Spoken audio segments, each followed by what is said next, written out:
Hey everyone, Kevin here. The Federal Reserve just announced a rule change to limitations on savings accounts. I'm gonna explain those limitations, how they've been changed, and I wanna use this as an opportunity to talk to you about where you should be putting your money instead of a savings account. And no, it's not a high yield savings account.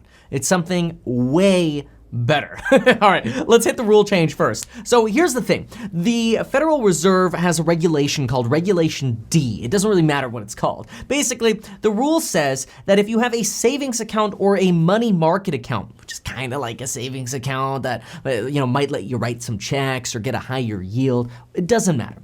The rule says you're limited to 6 transfers per month into or out of that savings account. Well, at a time like this kind of crisis, it's kind of frustrating to have any kind of limit on your money. You want access to your money. It's your money after all. You should have control of it. Honestly, to me, it just makes me think why is that rule there in the first place? That rule shouldn't even exist. That's the kind of stuff that makes people not want to have a bank account and take their money and shove it in their mattress, or all these other weird ways of buying gold and burying it in their backyard because people don't trust the banks and can't trust the government or this, that, or what. So today, I want to share my POV on what I recommend you do if you have money in a savings account or wherever you have any leftover money. This is what you should do with it, even if it's just $100. Let's get into it. First, I'm gonna take a little snippet here from my course on money. This isn't a pitch for you to go buy my course on money. I just mentioned I talk about this a lot in there in the psychology. My belief, and it's based on Harvard research, is that if you have money sitting in a savings account or a bank account, so that when you open up your phone and you look at your Chase app or Wells Fargo or whatever, and you see your checking account, your savings account or whatever, and you see the money there, you are nearly 100% likely to spend that money. In other words, you open up your bank account, you see, oh, I got $500. Man, that Carnival cruise is only $497 right now because nobody wants to go cruising. I could borrow that money and repay my savings account later. Obviously, you're not gonna go on a Carnival cruise, but you see what I'm saying. Harvard research says that if you see money in your bank account, you're nearly 100% likely to spend it. Instead, if you take that money and transfer it to something different, you can also save it and let it sit around, but the odds of you spending it are next to 0. But what you transfer that money to is very, very important. Harvard found that if you transfer the money to an investment account, you're almost 0% likely to spend it. Even though you could still call it your savings, just moving the money to an investment account makes you feel so hesitant to take money out of your investments that the odds are you won't spend the money. And instead you'll have the money there and you'll leave it there to grow, and maybe one day you'll even buy a stock with it or something. This isn't saying that you have to put it into stocks.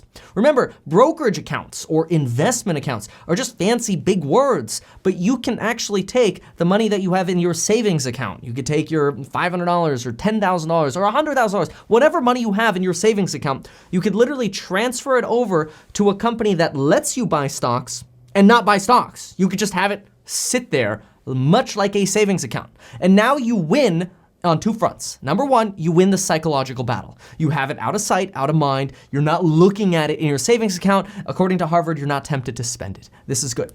But what's the second thing that you could do when you have money sitting around in an investment account, just kind of hanging out there, and it's your savings account? Maybe you even do recurring deposits into that account. What happens next? Well, this is the fun part. I could deposit my savings into an account like this. This is an M1 Finance account, and I have $500 in their sort of checking account, which they actually give me a debit card so I can access it. But because I use Chase on a daily basis, I don't really think about this $500 that's here. The cool thing about having my money at M1 Finance, though, in my opinion, is if I see a stock that I like Disney or something, and I'm like, you know what? I think I want to buy a share of Disney. I could now buy one slice of Disney, or you know what? I'll buy, I don't know, $100 worth of Disney.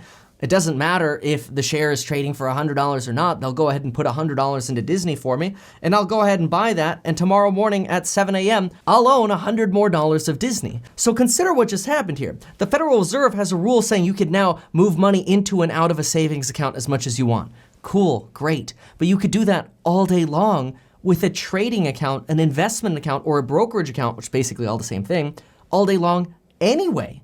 Except the bonus is I get the psychological bonus of not being tempted to spend my money, and if I want to buy a share of any stock that I like, no problem. I could do that with M1 Finance, but not just M1 Finance. Let's say instead I go to Robinhood, which I also happen to have the Robinhood cash account. And I have a little bit of money that I have extra sitting around, and today I just happen to feel inspired. I'm gonna buy a share of Disney. Let's do it, let's buy a share of Disney, which is $106. Or you know what, to make it match the purchase that we did at M1 Finance, let me change this over here to buy in dollars, so it allows me to buy fractional shares of Disney.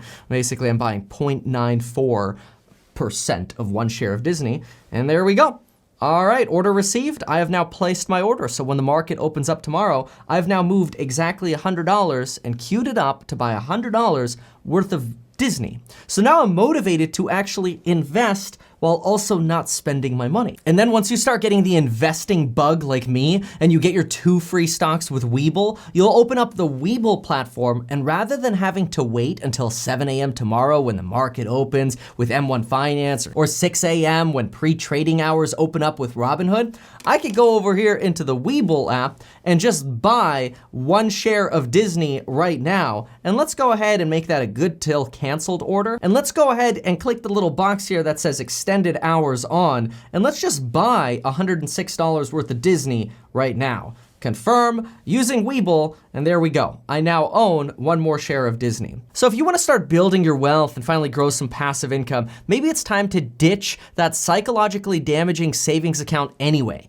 Who cares that you can now trade money in and out of your savings account as much as you want? You could do that all day long anyway with an investment account. I don't even care which one you use. If you want to get 2 free stocks, you could use Webull. That one's a little bit more complicated to use. If you want the most simple one, honestly, the most simple one to use is probably M1 Finance, because you can buy index funds really easily. And if you want to play options, go with Robinhood. They make options trading really easy. But that's pretty complicated and advanced. Right now, I just encourage you get your money out of a silly savings account and at least move it over into an investing account. That way you have the choice to buy stocks. And if you don't want to buy stocks, then don't. Just let the money sit there, and you can move it as much as you want anyway.